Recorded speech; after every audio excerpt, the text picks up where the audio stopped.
Well, as a change from our usual procedures, we're going to open this discussion with a few lines from Rudyard Kipling. We had a teapot and let it leak. Not repairing made it worse. Now we've had no tea for a week, and the bottom's out of the universe. This is more or less the subject of our discussion. What's happened to the bottom of the universe? Always down through history, minorities have ruled. And today, probably 10% of mankind, maybe less, is administering the other 90%, very seldom having any direct contact with the needs and problems of that vast majority. Therefore, at this time, it is about the proper moment to remind everyone that the greatest of all the world's potential resources is the human being himself.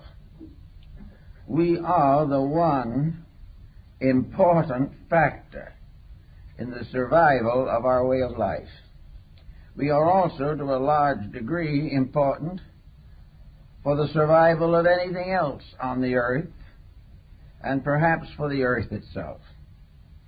And yet this tremendous common sense majority has little or nothing to say about the courses and procedures of our civilization. We are completely controlled by a small group of professionals. Now, these professionals are not necessarily evil. They are not necessarily foolish. But they are not in direct contact with the world they serve.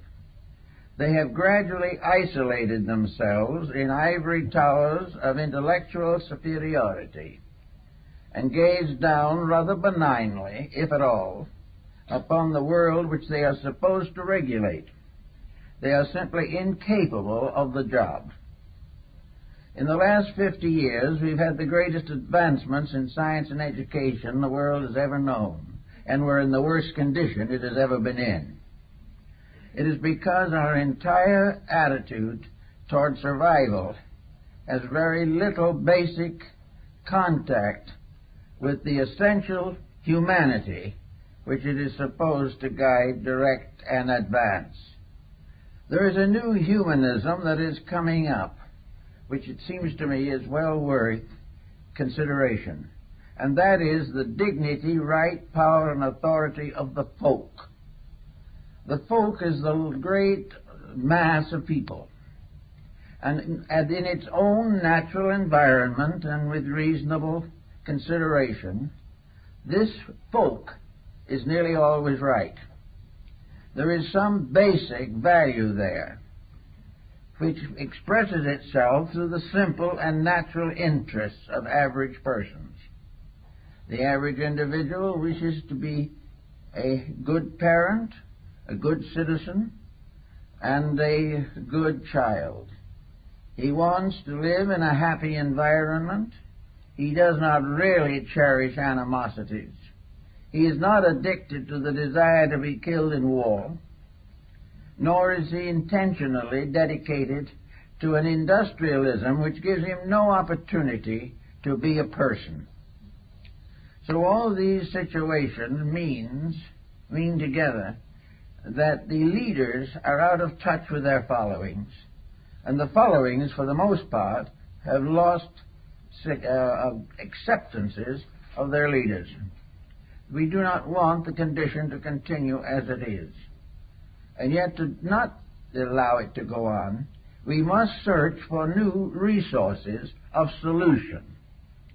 At the present moment, we are depending upon science to develop the nuclear resources of the world, but they have found no way of disposing of the nuclear waste which threatens to destroy us all. Thus, an attitude which permits this to occur that exceeds or excels its capacity to dominate the consequences of its contacts and contributions is simply no longer suitable to leadership. There has to be changes. And these changes can only occur when the human being realizes his inalienable right to be human, and that he has within himself potentials that are far more real than any of the intellectual superstructure upon which he depends today.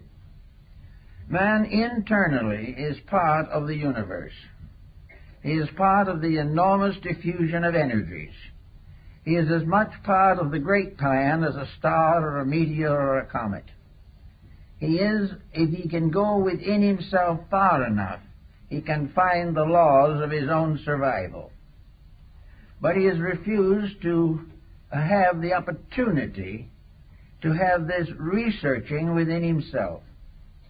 The moment he arrives in this world, he comes under the influence of this strange leadership of infallible errors with which we have all been afflicted. He goes to school, but he is not taught to think. He is not taught to use his own resources. He is told to accept, to read the textbook and come to the same answer. If he does not come to that answer, he will not graduate. And if he will not graduate or does not graduate from school, then he cannot enter the institutions of higher learning. And if he doesn't enter those and become proficient in the beliefs that they hold and become a willing perpetuator of the status quo, if he will not do all these things, he is an outcast. He is then regarded as simply being a mediocre person wandering around in vagaries. This type of situation is getting to be a little too difficult. We are all sympathetic as we see these great monuments rise to human ingenuity. We realize how young people can become utterly fascinated with computers, how they can also become entranced with the possibility of making a trip someday to the moon. These things are tremendous inducements and are passed off constantly as indications of progress. But no one is paying any attention to the sewerage. Out of these predicaments that we are passing through is a vast byproduct of waste, a byproduct of danger, of war, a byproduct of epidemical diseases, of disturbance of Earth's balance, of disruption of crops. All these things are the results of unthought out programs in which no one is interested in doing anything except landing on a planet somewhere else, and has no time or thought to take care of the planet that we live on today. Now, it's very hard to convince people that we should be more thoughtful in these matters. But as press report after each other, and many of them, show the difficulties and the dangers of all these situations brought home to us almost every day. Something should be done. But the great remote body of the approved professionals does not pay any attention to these rumors at all. They arise from the unenlightened, whereas those of special privileges and special educational dedications go right on adding to the mess. So out of it, I think we have to find out where we stand in relation to ourselves. We have been given a terrible inferiority complex. The average individual bows hopelessly and helplessly before the wisdom of the elect. He is afraid to express himself because he will open his environment to ridicule.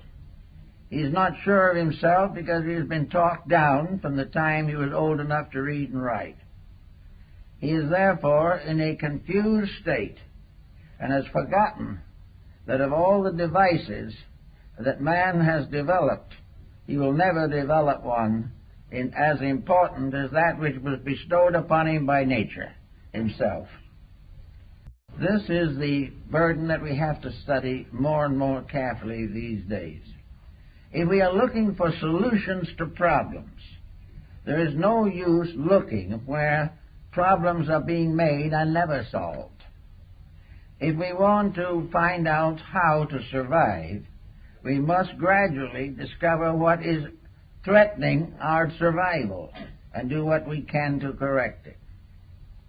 Somewhere within the individual, if he digs deeply into himself, there is a mysterious faculty that perhaps we can call common sense. It is in likelihood the basic qualities of mind. It is that intellection which has been given to all of us by a power greater than ourselves. The mind is an instrument to be used, not to be abused. Its uses must always solve something. Its abuses must always tear down something. Now, the mind being a mysterious instrument which no one has been able to accurately define, and our higher professionals do not even attempt it, because to do so they would be forced to examine causes and factors they wish to ignore.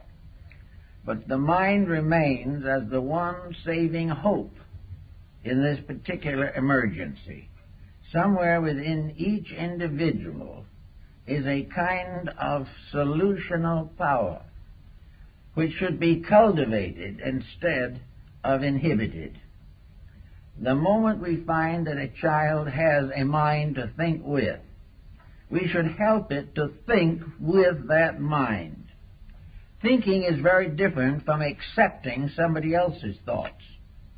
Thinking is not to be gained simply by reading a textbook and agreeing with the author, or, for that matter, disagreeing with the author. The real fact of the matter is that every effort today is made to prevent the actual active positive use of the mind. It is being cultured to become an instrument. We are trying to make the mind into a robot. We want to have a mind that will serve situations that are essentially false. We want a mind that will agree with the prevailing policy, even though that policy is going nowhere. Actually, therefore, each of us must become capable of using the mind with which we have been endowed by a life greater than our own. Actually, the tendency to break away from the conventional and the conservative is growing every day. We are more and more aware that we are the victims of something that is not right. We realize as we stand closer and closer to the possible wars of the worlds that have been well dramatized in motion pictures, we know something is wrong, or these conditions would not and could not exist. They do not exist because humanity as a group wants them, or that they serve humanity in any way. They have continued because small groups of ambitious persons want to play chess with the human destiny. They are not concerned with trying to solve problems. They are inclined only to consider the possibility of further advancements in some highly specialized structure of munitional warfare. They are interested only in digging in and finding more abstract theories which they can turn to the advantage of limited groups. Now, these minds have formed a partnership, or if they haven't formed it, it has occurred naturally, with other walks of life, which feed into this monopoly. These other walks of life, for example, one of them is the psychosis of wealth. They have tried to make every human being subservient to a colossal ignorance simply by offering a reward. They have taken the attitude that if we will follow the leadership of the self-appointed leaders, they will help to make us rich, will help to make us famous, and will help us to become dyspeptics or in one way or another destroy the body in which we live. Actually, we are told that if we think for ourselves, we will be poor. If we think as we are told to think by the elect, we may retire as vice presidents of some monopoly and have a grandfather's clock presented to us in recognition of 45 years of faithful service. My uncle got one of those clocks. But these years of faithful service, what did it do to him? It destroyed in him the entire structure of individual creativeness. He did what he was told. He went to office every day. He followed the rules exactly. He had a fair living and was able to support his family. And he passed out of this life at the end of 83 years without actually having thought anything through for himself. He had no idea of the kind of world he lived in, and for him, pleasure and success was to be able to take a ride in a sailboat. Now, this is what has been gradually happening. The sailboat has now become a yacht, a land yacht, and living has now gone into the multiple figures so that the elite can hardly get by on $1 million a year. But with all this money, what is being solved? Nothing. The individual in his wealth goes down to sickness and death, and the more money he has, the more extravagant his death will be. So we are in a bind. And those who are supposed to get us out of the bind are getting us further into it. So the problem arises that more and more there are rebellions, revolts, revolutions, in which individuals are tired of the way we are mistreated by those who are pretending to be our superiors. We are not referring now to political superiors. We are not referring to those who become dictators or to those ragged and rugged generals who lead bandits through the hinterland.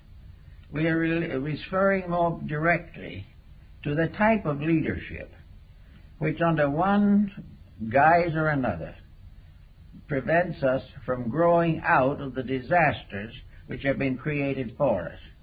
Now, they will almost always say, of course, that we made these disasters for ourselves. There was no reason why we couldn't have lived well in spite of the upper crust with its eternal problems. The answer to the thing is it doesn't work quite like that. The moment we fail to conform, we are penalized. It is not a case of where we are better off by trying to be ourselves. We are told, and it is proven to us, that if we break the pattern, if we do not follow the mistakes of the ages, we will be in tragic conditions now, and there will be no remedy. In other words, if we want to go out and beg for world peace, this is a kind of treason for which we will be penalized not only by the leaders, but by those whom they have indoctrinated right down to members of our own families. The whole situation is out of hand. But inside of us there is still this humanity. There is a power inside of the person which is the only possible solution to the problem.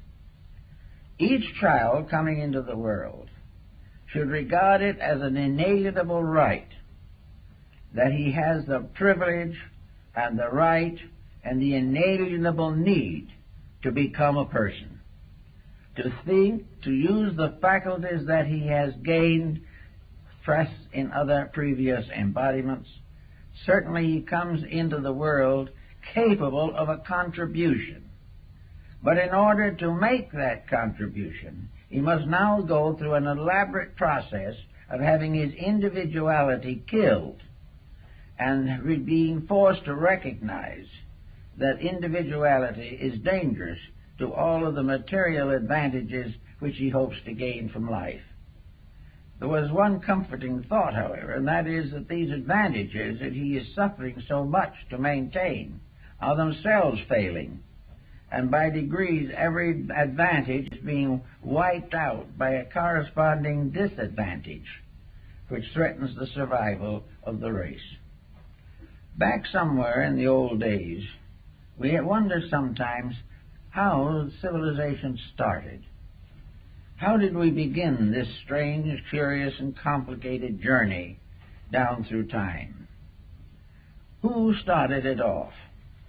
And where in the world did the great foundations of our knowledge come from? Who were the first scholars? Who painted the first picture? Who wrote the first piece of music? Who was the first to find means of healing the sick, or of creating a code of laws for the benefit of humanity? We're not quite sure, but we know that these things did not come from some privileged overclass. They came through the recognition of the necessities of survival. When Hammurabi created the Great Code of Babylon, which was to become the basis of every moral and ethical code that ever followed, he was not able to simply copy it from something earlier.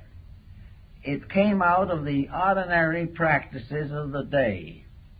He lived in a world as we live in it, much more restricted, but still there were the token symbols of everything that was going to come. So he found out that people shoddied their goods, that they cheated each other, that when they built a house they did not put in the materials they had promised. And when they said they would do something, they did not keep their word. When no one was looking, they stole something. When someone else was not looking, somebody stole the man's wife. All the way along, there were injustices. So to meet the injustice, Hammurabi created a code of ethics. He said very simply, if you stole, you have to put it back and be punished. If the house doesn't stand up, the man who built it will be penalized, and if he does not make a good correction, we'll toss him in prison. Little by little, these common errors were smoked out, not because some one individual was greatly concerned in solving the problems, but because most people couldn't live with the problems until something was done about them. In the Spartan system, Lycurgus became a very prominent figure.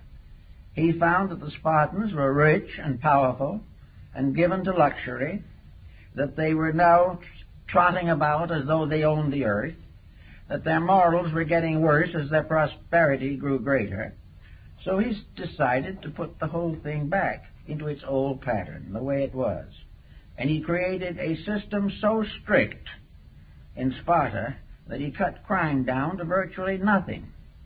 And it was very simple. When difficulties arose, they were looked over carefully, and whoever was blamed had the book thrown at him. Probably a rock at that time.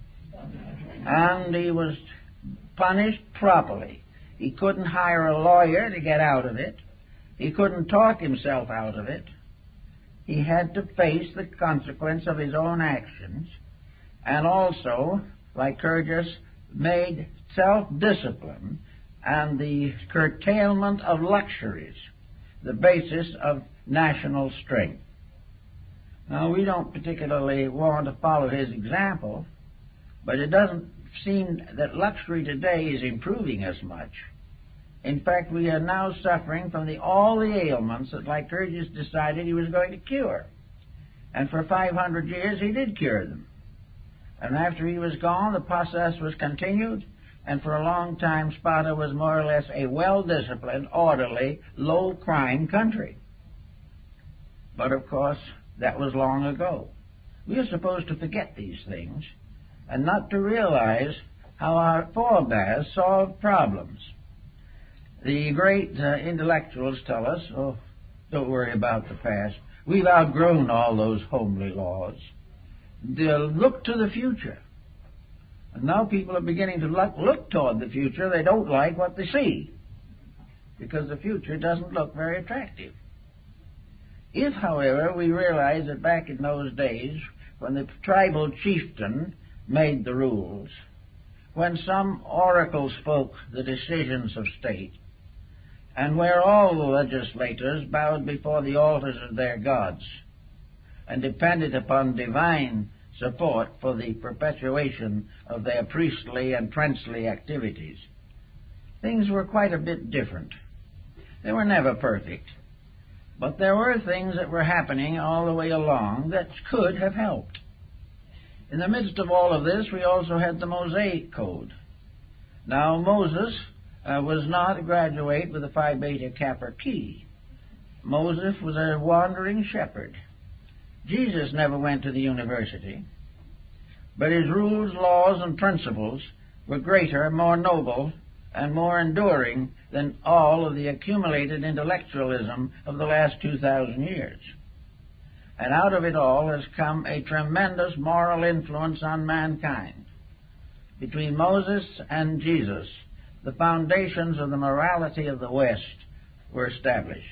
Both of these were simple persons, comparatively unknown in their own time, not leaders of any particular branch, but persons who had discovered the power of the individual to be right and what that power could do in the long run of human destiny. So we have these codes, but as they interfere with our present programs of progress, we have a tendency to deny them. It is easy for the intellectual to refer to the mythologies of religion. It is very possible for the physicist to assume that the idea of God is an escape mechanism of the unintelligent. But at the same time, this escape mechanism was an escape, and the situation we're setting up doesn't seem to have an escape. We do not find the answers. We do not find something better to take the place of that which has been gradually run down by sophistry. We are not solving these problems. There are trends, however, showing up, and I think perhaps our international situation is going to contribute somewhat to them, in which the facts are becoming undeniable, and where we are no longer going to listen to the type of thing that we have been hearing for so long. We're not going to allow education to simply prepare us to be animated robots, that we are not going to fall into the old patterns and stay there forever. Even 50 years ago, we had mental freedoms that we do not have today, and our debts were much lower than they are now. The efforts to pass on a sophisticated theory of life has dismally failed. It was discovered, and this fact was clearly proven in the recent effort of the People's Republic of China to make the great leap into futurity. They made the leap and fell flat on their faces. It was a complete, dismal failure. They had decided to cut off forever all relations to the past. They were not going to listen to the sages of old anymore. They were going to become completely emancipated. They were going to live only for the future, under the dictate of a small group of politicians. The thing was so tragic that it will probably never be repeated again, because no one will have the nerve to go through it. And so, in the end of the great leap into future, Confucius returned and became one of the most powerful forces in the development of modern Chinese communist policy. The same happened in the Tibetan misery. The Chinese themselves are now apologizing for it. All of these great moves, these tremendous upsurges of power, this determination to conquer somebody or destroy them, this willingness to sacrifice men, women, and children for the advancement of some kind of political theory. This type of life is not productive of anything except distress. Now, we're not in the moment likely to have a grand emancipation from all this, but we can and do sense the need for an approach that is more basically sound. If, as individuals, enough of us can live this better approach, it will certainly affect the survival of the whole race. Because if a small group can get the firm establishment of realities, they can create a tremendous influence, because these realities are what everybody hopes for, everybody longs for, and everybody believes in, even if they have been told not to believe. So we take each person, we say, now, inside of us, there is a governing power. A governing power that, if we give it a chance, will carry us with reasonable security through the days of our years. This is something that we are born with. And if by some circumstance our previous karma does not make this very obvious, then we must find the fact that an embodiment or an incarnation in which we are unable to control negative factors in our lives, this incarnation bears witness to unsolved problems of the past. It means that the person who has a disposition that is difficult, unpleasant, or unstable must work harder, because it is the evidence of previous mistakes. It is the evidence that this individual has lived by compromise for a number of embodiments, and finally cash karma has caught up with him. And he has to, for his own survival, work that much harder to prove that he can conquer his own mistakes. He did not conquer them in the past, so they now appear sometimes as though unreasonable and unjust. But he must face them. Normally speaking, however, wherever a person is faced with a problem, a natural problem, he is also inwardly aware of the natural solution. He may not want that solution, he probably doesn't, but it's there. If this person is properly trained in childhood, then we may hope for better things.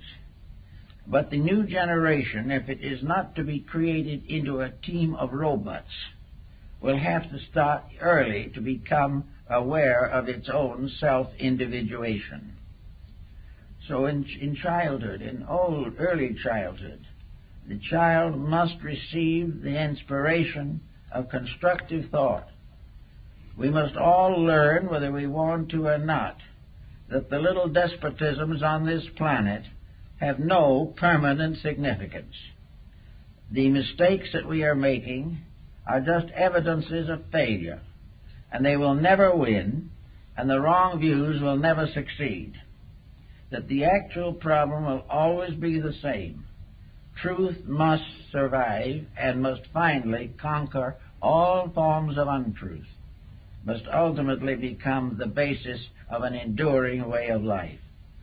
Nearly all nations were created by an effort to escape from the tyranny of some preceding power. After a while, the new nation becomes a tyrant in its own right, and so the miseries go on until we begin to search for the cause within people. Now, in the last 60-some-odd years, I've known a lot of people, and I've worked with a good many of them in one way or another to try to help them to straighten out the problems of internal living. Most of these persons are in a daze. They do not know why they are suffering. They do not know what they have done that was wrong, because all they have done is what everyone else is doing. And this in itself makes it right, although everyone is in the same trouble. People do not like to realize that when they live badly, simply because others do, they must sometime face the sorrows that those others must likewise face. The person has to gradually work for an individual integrity.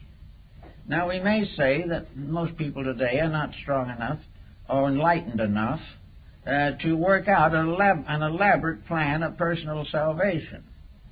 This was known and has always been known, and it's because of this that the sages and prophets have come to mankind.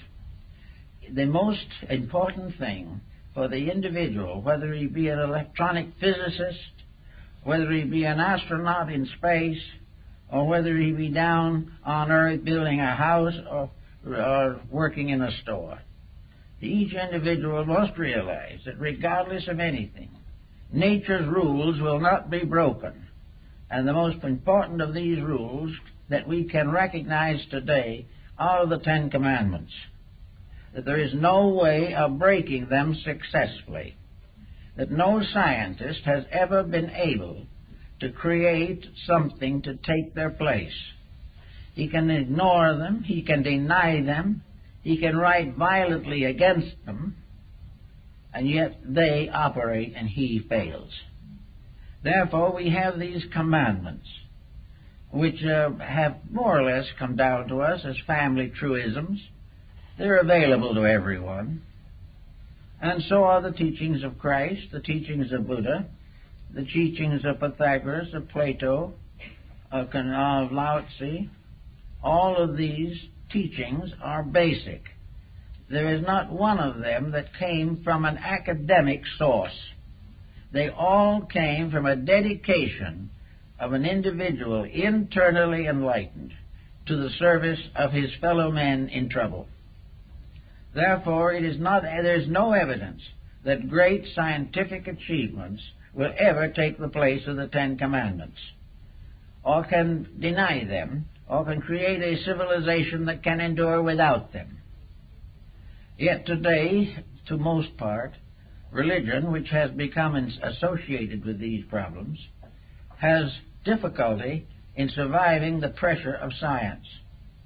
The only way in which it has been accomplished at all is that religion itself has highly modified its own beliefs and goes very lightly onto the subjects of the Ten Commandments, allowing more and more freedom of the individual and the greater hope of vicarious attainment, that the individual will ultimately be saved, not because of his virtues, but because of his memberships. As long as this continues, we're not going to have much progress in that field, but the great intellectual group is well satisfied. Now, with the problem of trying to find out what to do, we find people, I've found them with very strange complexes as to what to do. One will tell you, yes, I do believe in the Ten Commandments. I believe in the Sermon on the Mount.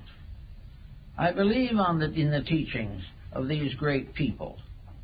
And I'd like to live them, but if I live them, I'm likely to be poor. That's bad. Instead of worrying about being poor in spirit, they are worried about being poor in worldly goods. So we do the best we can considering the situations in which we find ourselves. Now, there are problems that you have to face in these fields, and where life has become a series of accepted responsibilities, these cannot be ignored. But there can be a series of improvements over long periods of time that can not only influence the person, but his descendants and those in the community in which he lives. The problem of the person not being able to keep all of the commandments does not justify him in trying to break all of them. He has the right to improve what he can and the best he can. He can have the right to prove that he is conscious of the needs of the society to which he belongs. He can prove that he recognizes the importance of quiet living, that he does not consciously or intentionally break the rules simply to gain luxuries that he does not need and which in likelihood will turn against him. And nature, in working with luxuries, has a lot of tricks up its sleeve. The luxurious individual, with more money than he knows what to do with, and very little thought about how to do anything, this individual with more money is in a condition to destroy himself more quickly and more effectively than if he had less means. Money can become the basis of the complete degeneration of character. It can afford all the dissipations which are no good for it. It can overlook all the natural social responsibilities which people of less means share. So wealth becomes a punishment unless those who possess it are able definitely and completely to dedicate it to the common good of all mankind. Anything else is going to simply make life difficult for themselves. So wealth is not a reward for wisdom. It is usually a reward for selfishness. And nature does not agree to this. So in one way or another, it is forever penalizing those who break the rules. Another type of thing that we could use, perhaps with advantage, is the idea of living in honor with family. Honor the father and the mother. This is, of course, practically ceased in a highly intellectual civilization. No one has time to honor anything. Only time enough to remove all possible obligations and responsibilities and live as free as they can. Therefore, family, for lack of that, for lack of the little horseshoe nail, the nation was lost. Because, as Confucius points out, when the family fails, the entire empire is ready to collapse. So as more and more homes fail today, more and more troubles accumulate. Juvenile delinquency, crimes of all kinds, vicious misuse of funds, all these things, unreasonable fees for various services, all represent the failure of ethics to control. When ethics fails, evil moves in, and everything that is corrupted ethically will ultimately corrupt the society to which it belongs and fall in dismal failure amidst its own corruptions. So, the old rules were tested by the trial of ages. They were not brought down by some small group of superior persons.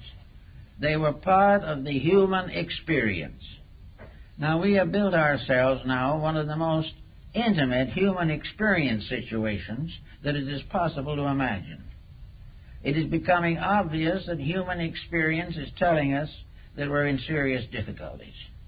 Now, this does not mean that every individual is going to be destroyed by the common troubles of his day. The Scripture also tells us that no thousands can fall on the right hand and thousands on the left hand. The just man shall not be moved. If we are right, we are protected by the one armament that will hold, rightness. If we are right, we will achieve what is necessary, and we will arrange or set the foundation upon which our future embodiments will function. Now, if we could hope, as the materialist does hope, with very little scientific proof to support him, that when this world ends as far as we are concerned, when we come to the end of this small span of life, that we shall cease to exist forever, that no one will ever know or care what we did, and we will never know what happens to the world we leave behind, because there won't be any more of us. This is comforting to the individual who believes that in this way a bad conscience can be absorbed into oblivion. But we are sure of this. In fact, it is becoming more and more reasonable to assume that the human being is a reincarnating creature, that he has lived before, and in living before made some progress and some mistakes, and he will live again to make some more progress and correct a few mistakes. The whole situation, therefore, rests upon a different foundation. The individual is never going to escape the weaknesses of his own nature except by correcting them. Now, the philosophical insights do not warn the person that a terrible perdition awaits him. He is not going down to some horrible inferno to be tortured to death forever, while glorious Christians on a bridge of love wish him luck.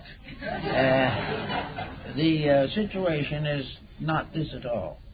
The individual will have to face the consequences of what he's doing now. And death is not going to end any part of his inner life. His inner life is a stream flowing from embodiment to embodiment. And to the degree he unfolds and strengthens it now, he will have a better time. And the improvement will begin now, but will not end now. And the achievements that we make in the terms of dedication and integrity will be with us forever, because we have lived better. And because we have lived better, and because we are better people, a better world will slowly emerge from this confusion. A world which depends for its survival not upon scientific juggling of natural laws, but upon the integrities of people coming into birth with a firm resolution to get along with each other. Every form of intemperance, of intolerance, must be corrected in the individual. Now, if we suppose that with some terrible catastrophe, a large part of humanity should be wiped out, well, the real answer to that is that nothing is wiped out. That the individuals who apparently leave here will be somewhere and will be back in due time. And they will live then according to what they did to cause the trouble or what they sacrificed in the hope of curing the trouble. The individual's integrity is his only security. It is the only thing that can surpass in strength and significance the small laws of security which we have in this world. So I like to think that in the new idea of humanism that we will have one humanity functioning forever, or at least for all available reportable time. Nothing is forever except foreverness itself. But for ages to come, humanity can be a great unfolding motion through space, in which a divine creation, gradually becoming inwardly enlightened, can build for itself a future in harmony with the will of God. These things can happen, but we have to use whatever means we have to make them happen. We know, for instance, that most people have a tendency to be good-natured, and that the majority of them assassinate this tendency every day. They do something that is not pleasant, not kindly, not charitable. In this quiet charity of ours, jealousy pops up, and we're sorry afterwards, but we said a lot of mean things, and as one told me, I'm sorry I said them, but I'm glad the other person heard them. This is what might be termed the true Christian spirit. Then somebody else doesn't approve of something. Someone always disapproves of things we do. We have the wrong job. We wear the wrong clothes. We go to the wrong church. And somebody has to save us from this deadliness of our own inadequacy. So someone who doesn't know a thing about it will become a violent reformer. If by any chance we prefer our way to the recommendations that this other person makes, then the other person is righteously indignant. They have been denied the right to save us. And so another feud starts. Everywhere people get all worried about something. They're worried about the church their friends belong to. They're worrying about the race their children marry into. They are worried about the job they have. They are worried about the politicians they have and would like to vote for someone else. When they do, they'll keep right on worrying. So people are all upset. And the natural kindliness of the soul has no chance to express itself. This is the reason, probably, why monastic orders sprang up in different religions, and those who wished to live the good life simply separated themselves from society, retired into a convent or a monastery, and remained there, spending their lives in prayer and meditation. This sounded as though it might be a pretty good idea, but it was actually a failure, for the simple reason that these people gradually became useless. They did nothing for anybody except try to save their own souls, which was a mistake. The whole of humanity is built upon an idea of cooperative comradeship, everybody helping everyone else to fulfill their proper, reasonable, and honorable desires. So in true, the idea of a true humanity, modern humanity, is a cooperative, a process in which the problems that arise are solved by the people who have them. Imagine what it would save in the terms of money if we could all solve our own problems, rather than spend elaborate sums in order to have professionals try to solve them for us. If we could take care of the little differences that come up, so that we have no longer lasting grievances, we would have better dispositions, there would be fewer heart transplants and things of this kind, because we are destroying our own dispositions and our health by our attitudes. So if we want to try and get into this better world of the future, we all have the right to be right. We have the right to do the thing as it should be done, regardless of how other people do it. We have a right to be kind even when others are unkind to us. We have a right to be honest while we are being cheated. We have a right to be patient while things go into confusion. We have a right to become bigger than circumstances. Until we are, circumstances will continue to press down on us with an almost irresistible force. So we have the right at all times to a strength beyond anything that the world can confer. The strength of a dedicated will is beyond human attack. We can do it. Now, the dedicated will in ancient times sometimes led to the stake, torture, and those kind of problems. Fortunately, those days have more or less disappeared, although some of it seems to linger in the outskirts. But we are now largely safe physically. The main thing is we are ridiculed and we are penalized if our attitudes are not in harmony with the times we live in. This type of penalization, however, is becoming so general that there is a tendency for those so penalized to unite, organize, and stand for their rights. Little by little, the policies of entrenched minorities are being broken down by the people whom they have failed to protect. And little by little, the great power of the many is being restored. The main problem now is that the many will have something constructive to offer. The only way in which the many can really solve the problem is to release native intelligence, to become capable of common sense, a mysterious faculty which is in short supply and in eternal demand. The common sense tells us the facts of things, unvarnished and free from all the promotion, public relations, and salesmanship that is afflicting our society. Common sense tells us that we should not spend more than we make. Common sense prevents us from splurging in times when economy is indicated. Common sense tells us that if we live poorly, as Ben Franklin pointed out, we will not have the penalties that we will suffer if we live richly and lose everything we have. All of these points come into common sense. The fact that a person knows that when he's cruel, he's wrong.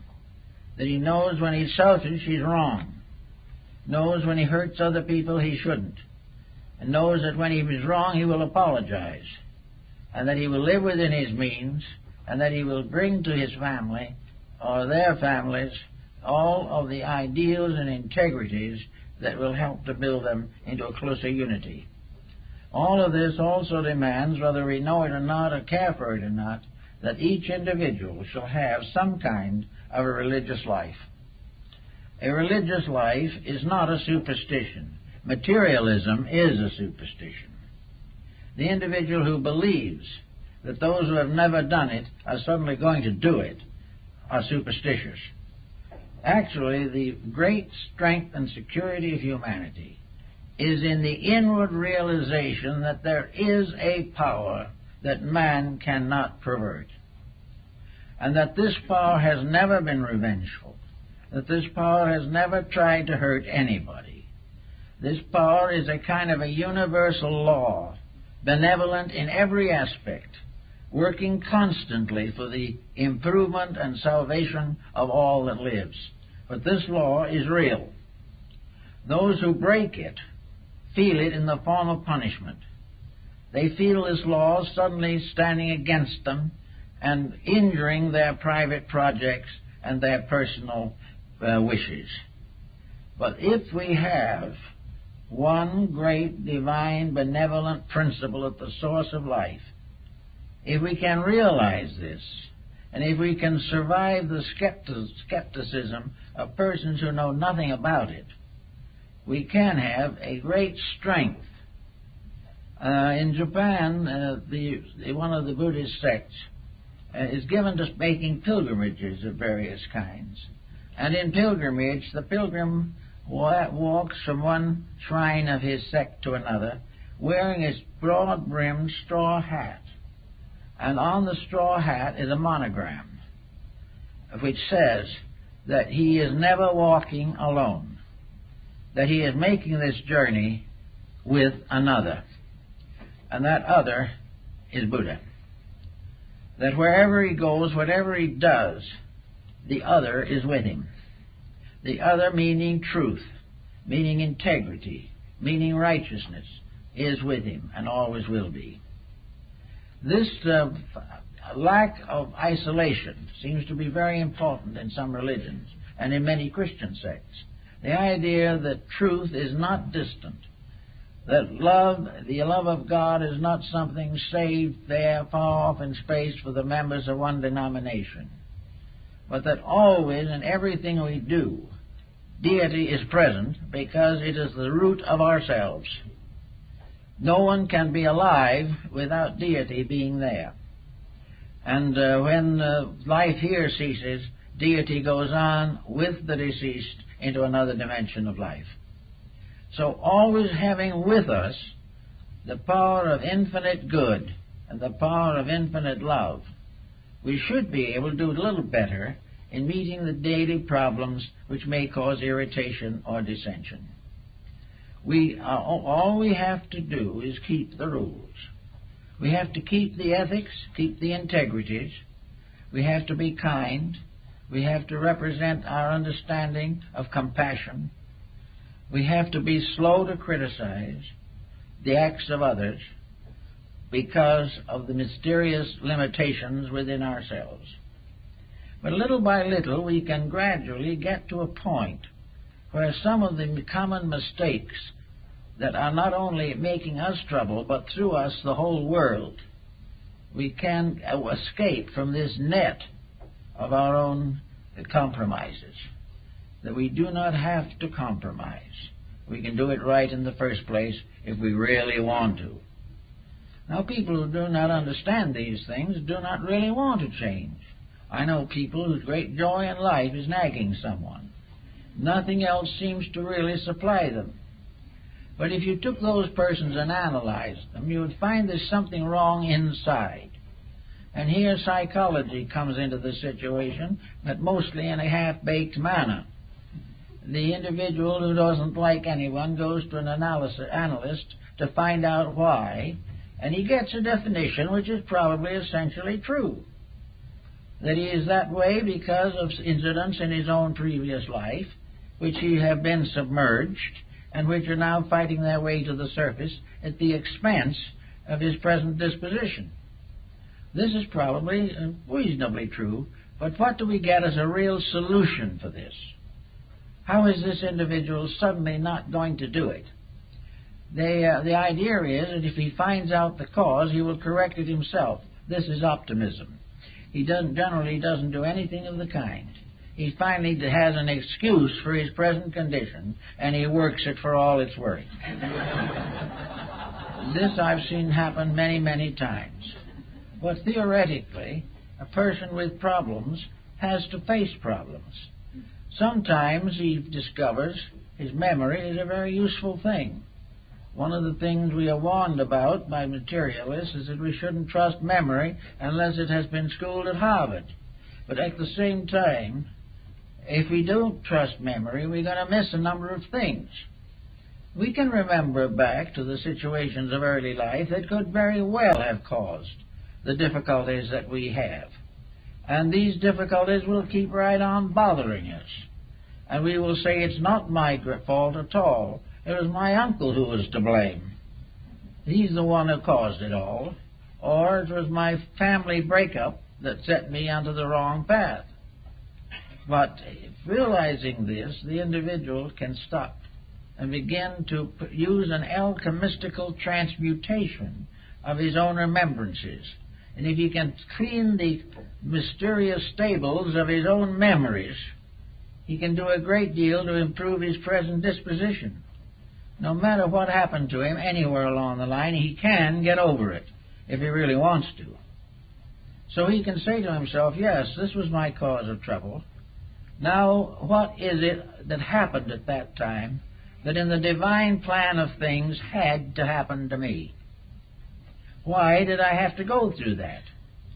Why does the neighbor have children that are happy and are living together in comparative tranquility, and my family went on the rocks? Why did this happen? Well, there are all kinds of answers, but the substance of the matter is, as we look at it today, that the condition that has been caused is wrong, and that this condition has been allowed to control life and make trouble for the individual maybe for 60 or 70 years. He's never got over his grievance. He was here to get over the grievance. And philosophy, religion, science should teach him that there is a grievance to be recovered from, and that it is only his own integrity that will do it. And when it comes to leaning on science for this type of recovery, it can only go so far. It can help to clarify the problem, but no individual can solve it without the use of his own willpower, common sense, and integrity. So we have all these problems that are here to make us learn. We are here to realize that this schooling we're going through is an educational process. Life in this world is not a vacation. It is a period of schooling. It is something in which we have lots of opportunities to be happy. We can occasionally take a nice ripe apple to the teacher if we want to. We can have good friends in school. We can have interesting lessons to learn. But we are here to learn. And by learning, to accomplish the one thing that learning can do, and that is help us to correct our own mistakes. We are going to have to be individuals. We're going to have to be elements in a new type of humanistic society, one in which each individual assumes a responsibility for his own conduct, and will keep on assuming that responsibility until his life is devoid of any of the intemperances that cause him to be in trouble. The alcoholic, the drug addict, all of these types of people have simply flunked an examination. They have had an opportunity to do something with their life, and some disappointment, some disillusionment destroyed it. I know one case in which a family was ruined for an entire generation because one of their children didn't do what the parents wanted. Well, what the child wanted to do was not essentially wrong.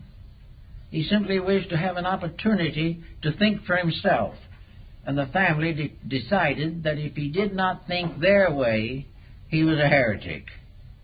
So they consequently took him, threw him out of the house, and that man did not see his parents for 30 years, simply because he did not want to think their way, and what he wanted to think was not in any way wrong.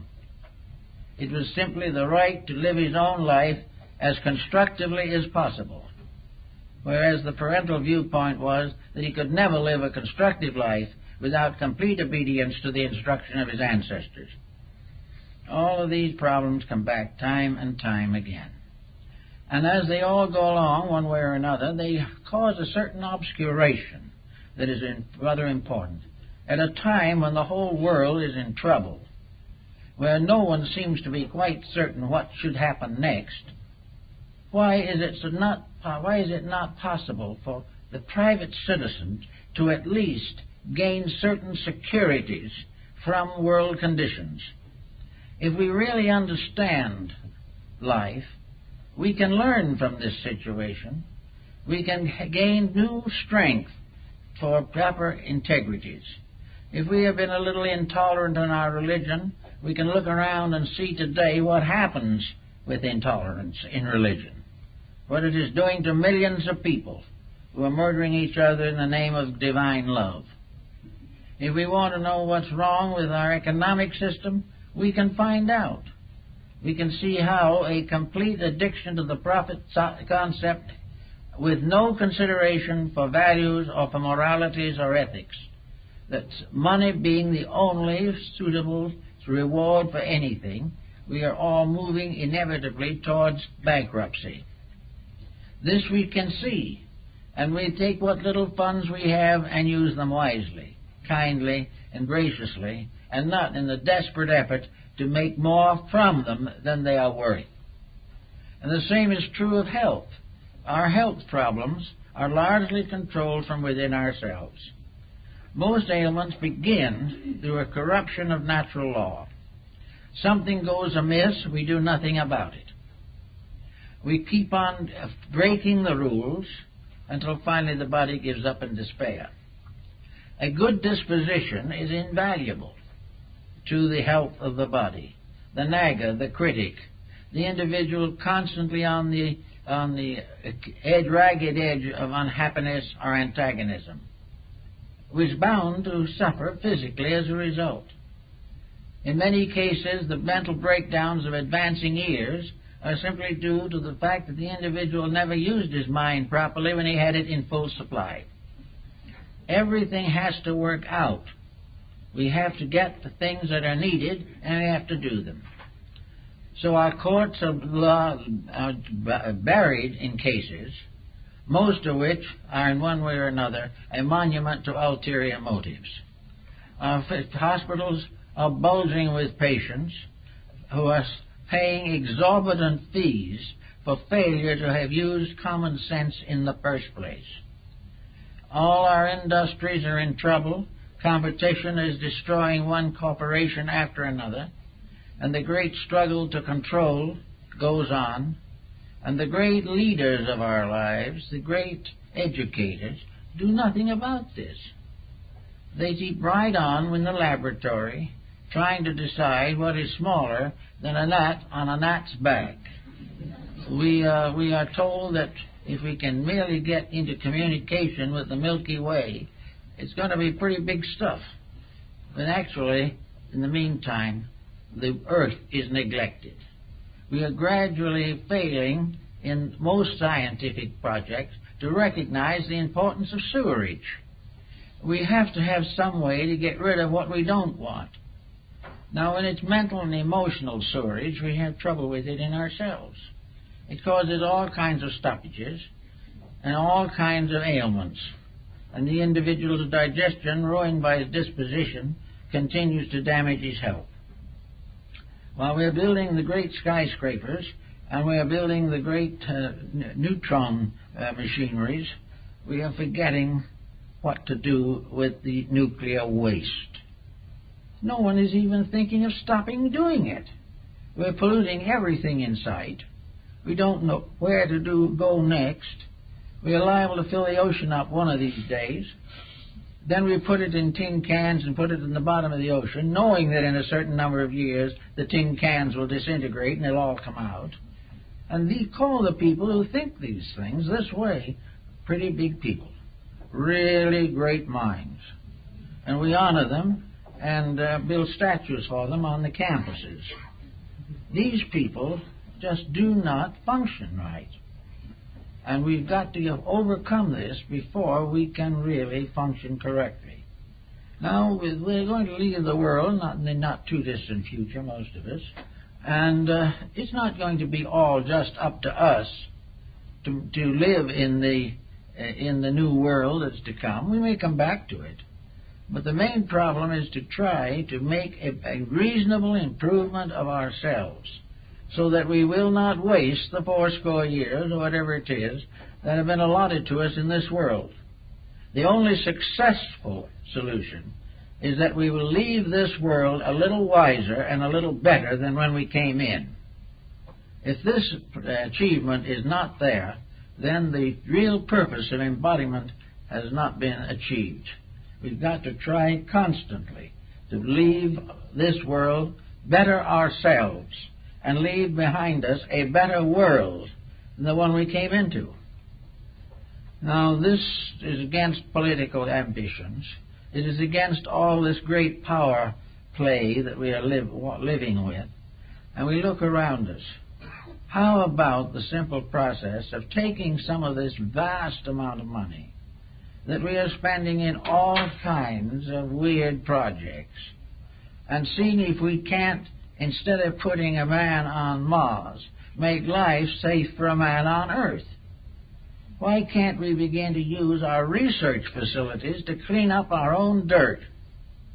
Why should we spend all our time wandering about in space where we're having nothing but trouble here? This is something we all have to work on, but it calls for common sense. And it has always been the same. After a certain period of the misapplication of authority, the people rise to solve their own problem. And today there are more and more who are concerned with these problems and who are determined to do something about them. The whole purpose, apparently, of human existence is to make this world safe for humanity.